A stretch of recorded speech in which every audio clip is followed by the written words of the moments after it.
جس طرح اچھی بیوی رب کی رحمت ہے، ایسے ہی بری بیوی خدا کا عذاب ہے۔ حضرت علی رضی اللہ عنہ نے ربنا آتنا فی الدنیا حسنہ کی تفسیر میں فرمایا، یعنی خدایا ہم کو دنیا میں نیک بیوی دے اور آخرت میں اعلیٰ حور عطا فرما، اور آگ یعنی خراب بیوی کے عذاب سے بچا۔ جیسے اچھی بیوی خدا کی رحمت ہے، ایسی ہی بری بیوی خدا کا عذاب ہے۔ بہترین لڑکی کون سی ہے؟ بہترین لڑکی کے حوالے سے حدیث میں آیا ہے کہ رسول اللہ صلی اللہ علیہ وآلہ وسلم سے بہترین عورت کے بارے میں پوچھا گیا تو آپ صلی اللہ علیہ وآلہ وسلم نے فرمایا، جسے شوہر حکم دے تو وہ اس کی بات مانتی ہو، اور جب شوہر اسے دیکھے تو وہ اسے خوش کر دیتی ہو، وہ عورت اپنی اور شوہر کے مال کی حفاظت کرتی ہو۔ ایک اور مقام پر برکت والی عورت کے حوالے سے حدیث میں آتا ہے کہ رسول اللہ صلی اللہ علیہ وآلہ وسلم نے برکت والی بیوی کی ایک خوبی یہ بھی ارشاد فرمائی کہ بڑی برکت والی عورت وہ ہے جس کا مہر آسان ہو۔ عورت کو ہمیشہ یہ ذہن میں رکھنا چاہیے کہ ان بہترین اور برکت والی عورت کی خوبیوں کو اپنا کر عورت گھر کی نوکر یا کسی کی غلام نہیں بنتی، بلکہ گھر کی عزت و آبرو، سب کی نظر میں ادب کی حقدار اور بہت سارے معاملات میں ملکہ کی حیثیت اختیار کر جاتی ہے۔ کسی نے بہت خوب کہا ہے کہ بے وقوف عورت شوہر کی نافرمانی کر کے اور اسے اپنا فرما بردار بنا کر غلام بنانے کی کوشش کرتی ہے، یوں وہ غلام کی بیوی بن جاتی ہے، جبکہ عقل مند عورت شوہر کو بادشاہ کی حیثیت دے کر ملکہ بن جاتی ہے۔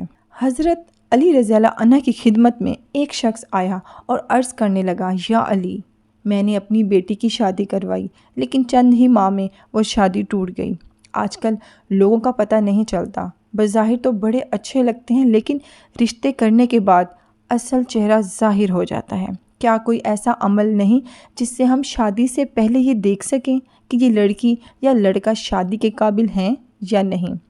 اس پر حضرت علی رضی اللہ عنہ نے فرمایا، اگر تم اپنی بیٹی کے لیے رشتہ دیکھ رہے ہو تو تم لڑکے میں یہ دیکھو کہ جو لوگ اس سے مرتبے میں کم ہیں، یعنی کہ حیثیت میں کم ہیں، اگر یہ لڑکا ان کی عزت کرتا ہے اور ان کا خیال رکھتا ہے تو سمجھ جاؤ یہ زندگی میں ایک اچھا شوہر بھی بنے گا اور اپنی بیوی کا خیال بھی رکھے گا۔ لیکن اگر جو رتبے میں اس سے بڑے ہیں ان کی تو عزت کر رہا ہے، لیکن جو رتبے میں کم ہیں اور ان کا احساس نہیں کرتا تو سمجھ جانا یہ انسان تمہاری بیٹی کے لیے صحیح نہیں ہے۔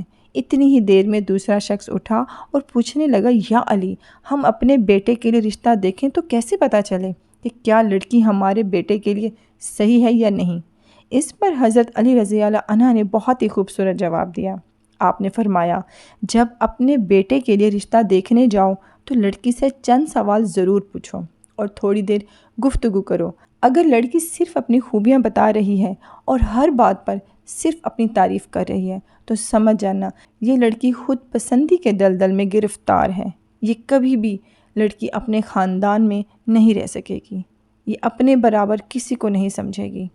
لیکن اگر لڑکی اپنے گھر والوں کی بات کرے، اپنے والدین کی بات کرے تو وہ لڑکی آنے والے وقت میں کسی بھی انسان کے لیے ایک اچھی بیوی ثابت ہو سکتی ہے۔ اس کے بعد حضرت علی رضی اللہ عنہ نے فرمایا، اگر کوئی انسان ان دونوں اعمال کے بعد بھی گھبرانے لگے اور فیصلہ نہ کر سکے تو وہ گھر آ کر 27 مرتبہ سورۃ کوثر پڑھے اور سو جائے۔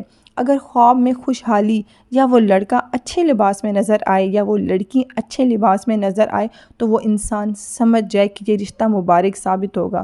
لیکن اگر خواب میں آگ یا شیطانی مناظر یا خون یا اس لڑکی یا لڑکے کے حوالے سے کوئی خراب روپ دیکھے تو پھر وہ رشتہ بہتر ثابت نہیں ہوگا۔ بہت ہی خوبصورت بات حضرت علی رضی اللہ عنہ نے فرمائی، جو آج کل کے دور کا ایک بہت بڑا المیہ ہے۔ آج کل کے دور میں طلاق کی شرح بہت بڑھ گئی ہے۔ اس کی سب سے بڑی وجہ دین سے دوری ہے۔ معذرت کے ساتھ ہمارے معاشرے میں دلہن کو قرآن کے سائے سے تو رخصت ضرور کیا جاتا ہے، لیکن قرآن کی بنیادی اور صحیح تعلیم نہیں دی جاتی۔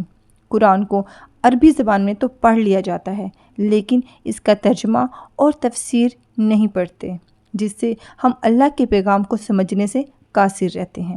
برائے مہربانی اپنے بچوں کو، جس میں بیٹے اور بیٹیاں دونوں شامل ہیں، ان کو قرآن کا ترجمہ اور اس کی تفسیر کی تعلیم لازمی دیں تاکہ انہیں اپنا مقصد حیات پتہ ہو اور اللہ تعالیٰ کے حکم کے مطابق اپنی زندگی گزار سکیں اور اپنی ازدواجی زندگی کو خوبصورت بنائیں۔ اس امید کے ساتھ کہ آپ کو ویڈیو پسند آئی ہوگی۔